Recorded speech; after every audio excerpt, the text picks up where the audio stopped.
Hi, good morning from Livewire Empowerment. We use our brain to understand things around us. However, it was believed earlier that the brain main function is to do thinking, logical thinking. So I used to think that people who are slow learners or who are average performers or who are mentally challenged do not have brain.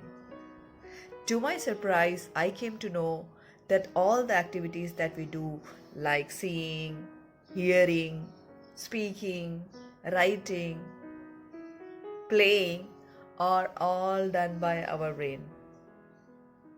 So, if you notice, whenever we are searching for something, especially the car keys or TV remote control, it is in front of us, but we are not able to see, though our eyes are open. Similarly, whenever there is a lecture going on, or if somebody is saying something, though our ears are open and we are not attentive, we could not hear anything. I can relate to this example because whenever teacher used to teach anything in a classroom, I could not hear anything. I was busy daydreaming. So, even if our eyes and ears are open, they act just as a window. The actual task is performed by our brain. So let me share what are the multiple functions of our brain. So when I studied biology, I came to know that our body is made of cells. Similarly, brain is an organ which is made of cells called neurons. So whenever these neurons comes together, there's an electrochemical process and a task is stimulated. So according to science, our brain, especially the neocortex here, is divided into five segments, or we can say five lobes. The first one is prefrontal lobe, which is located here.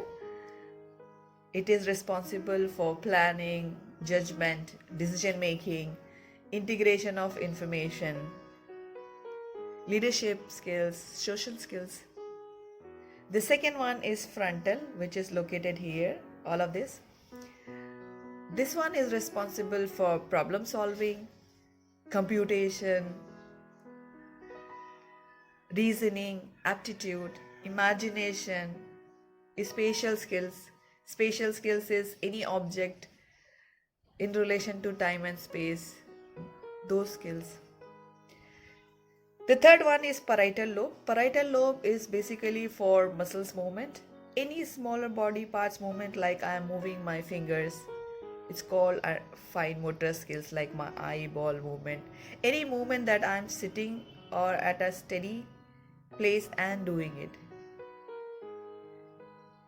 And the larger body part movements, like while I'm moving, I'm doing like dancing, swimming, running. So these are called gross motor skills. So both this muscle coordination with the brain is done by the third lobe, which is called parietal lobe.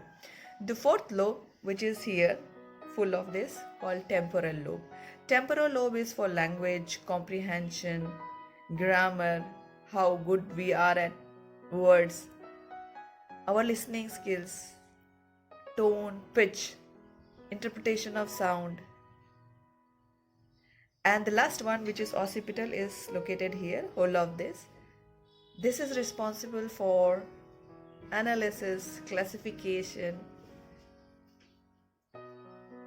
in-depth analysis, observation, it's called observation, visual appreciation, like how good we are at recognizing and appreciating pictures, colors, recognition of faces. So these are five different lobes and broad functions of five lobes. So if we take this as a midline, the five parts of the same lobe will fall on the left side and five parts of the same lobe will fall on the right side. So there are 10 different segments from these five lobes. So the left side, the lobes which falls on the left side is called left brain, and the lobes which fall on the right side is called right brain. We so many times we hear left brain and right brain. So let me share what are the functions of left brain. And what are the functions of right brain? So left brain has 5 lobes, as I said, because we have divided this. So the prefrontal lobe, which was here, so half of prefrontal lobe will fall on the left side. So left prefrontal lobe is responsible for planning, judgment, integration of information, perception, decision making. The second lobe, frontal left, this is for computation, reasoning, logical skills.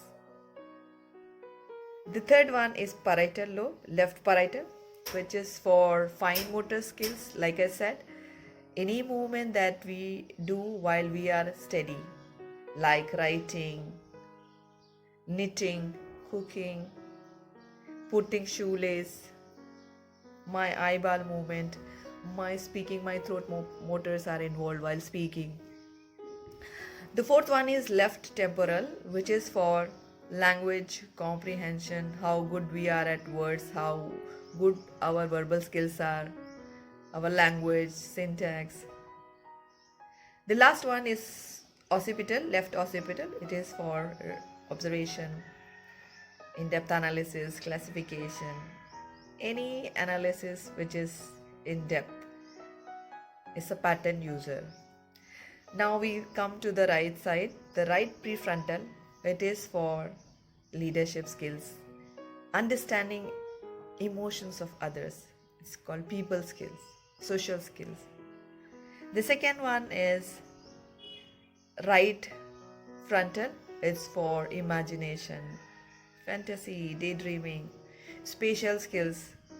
Like I said, how good we are at relating an object to space or time. The third one is parietal, right parietal, is for larger body part movement like running, swimming, cardiovascular exercises, aerobics, dancing. And the fourth one is right temporal, which is for listening, putting emotions into words, sound modulation, understanding of sound, pitch. The last one is right occipital. It's for visual appreciation and recognition, recognizing faces, recognizing colors, pictures, aesthetic sense, arranging pictures. So they are picture smart. So I have shared all the functions of our brain.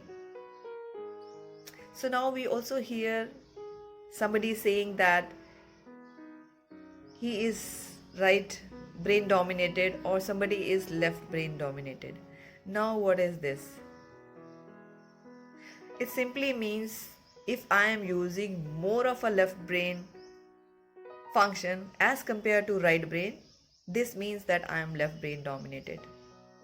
Or if I am using more of a right side activities or function or skills, then I am right brain dominated in comparison to left brain. But nothing is zero. We use both our brain to understand things. For example, when we are children, when we are in nursery or elementary school, the teacher is trying to teach us apple. So she brings the spelling of apple and the picture of apple together so that we can understand and it remains in our memory forever. That's apple that we studied. So she brings APPLE and the picture together. So we know APPLE looks like round red thing. So and we store this. So we use our both the brains while learning something or understanding something.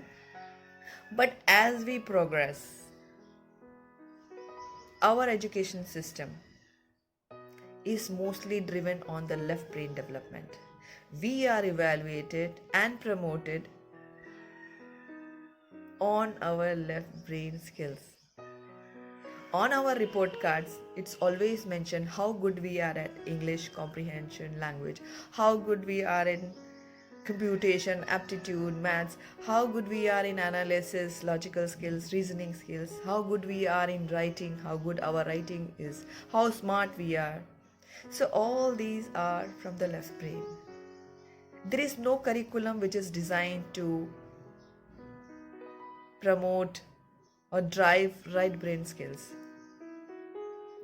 There is no report card which is promoted on the basis of how good we are in sports, how good we are in music, how good we are in drawing, how good we are in our networking skill, how many good friends, how good we are in social skills. It's not in our curriculum. Daydreaming, imagination, forget it's a skill. It is called a waste of time. So we are not evaluated on our right brain skill. Similarly, if we see in our society, there is a lot of myth. Especially in Indian society, there is a myth that we should not use our left hand to do good things. We should not eat from our left hand because it is unhygienic.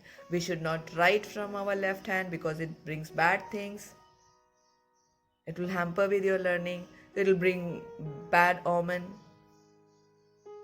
So I don't know where it has come from, but it simply means that whatever gift or whatever parts we will not use it, it simply becomes weak. So whenever there is a stroke at a later stage, if we see that our one side is paralyzed, the weaker side that we haven't used all our life, then we involve in a lot of physiotherapy, but it will not become into original shape.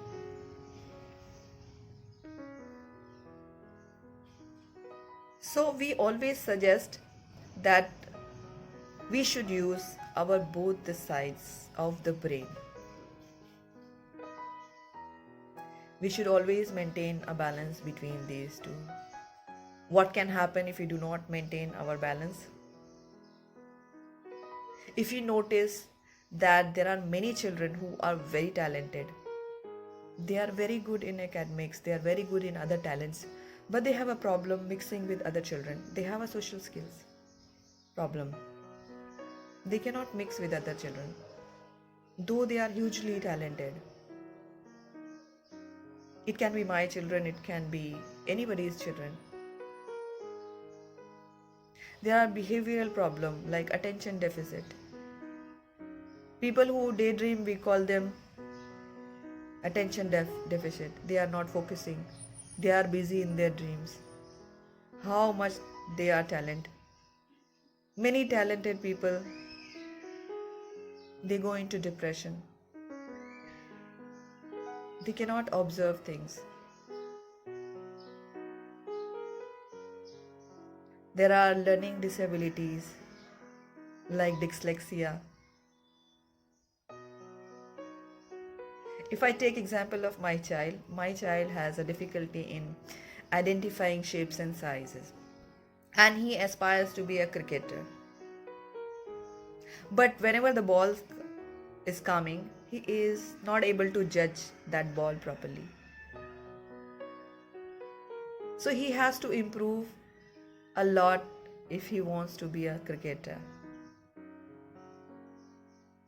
So there are a lot of challenges if our brains are not balanced. So what we can do if our brain is not balanced, there are very simple things we can do at home. We also run brain balance program in our centers. But there are few things that we can do at our home, like using both the sides of our hands. Like for example, if we used to brush our teeth with our right hand, we can start using our left hand slowly. We can start to use our left hand for cutting vegetables if we have not used this hand. Any activity, eating from left hand if our right hand is strong, writing from your weaker hand. Sorry, this hand is weak, so I'm using always left hand as a weaker sign.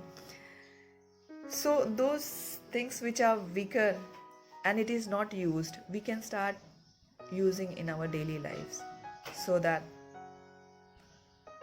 the balance starts to come.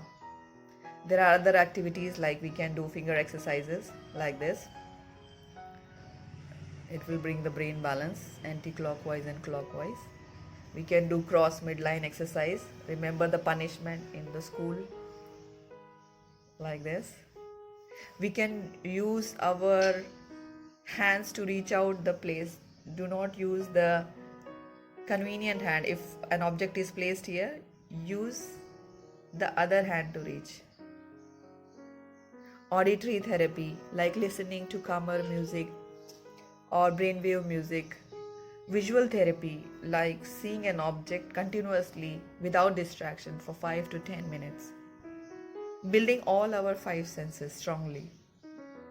Our tactile strength, like blindfolding ourselves and touching an object and identifying, smelling an object and identifying, putting blindfold and balancing on one leg or on some object. Nutrition,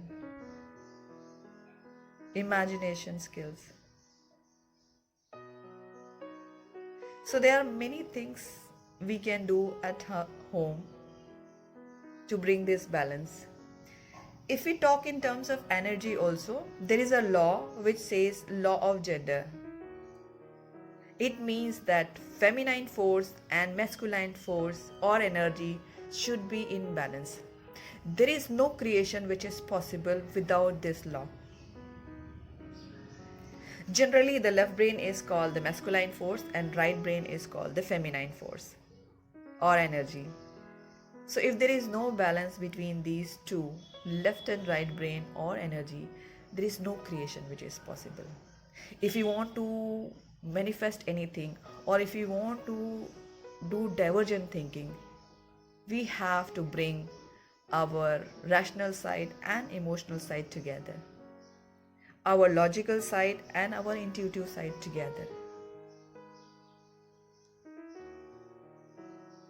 Reality and fantasy together, because reality has limitation. It can only think to a limit whatever data that we have fed in. It has a limitation in thinking or bringing any idea, because it will work whatever the data is available. But fantasy, it has no limit.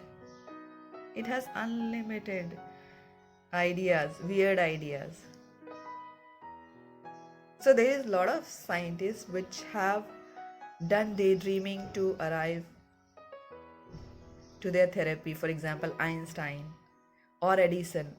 I'm not talking about maladaptive daydreaming, like daydreaming full day. Daydreaming isn't skill. The idea of daydreaming from Edison is, if sun can light a day, what can light a night?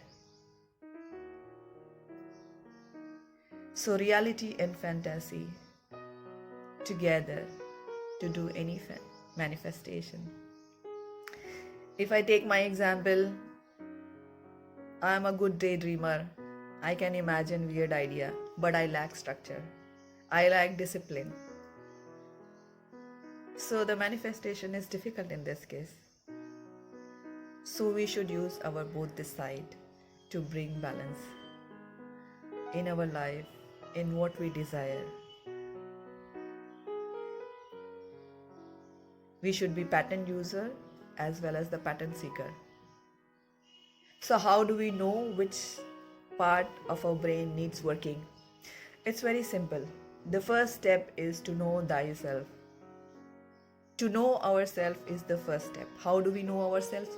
There are a lot of psychometric tests.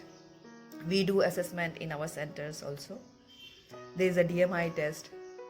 So when we know ourselves, we can reconnect all the disconnect wire to bring the balance in our lives. So thank you so much. Have a great day. For any queries, you can write to us. You can call us. You can look at our website. Thank you so much. Have a great day.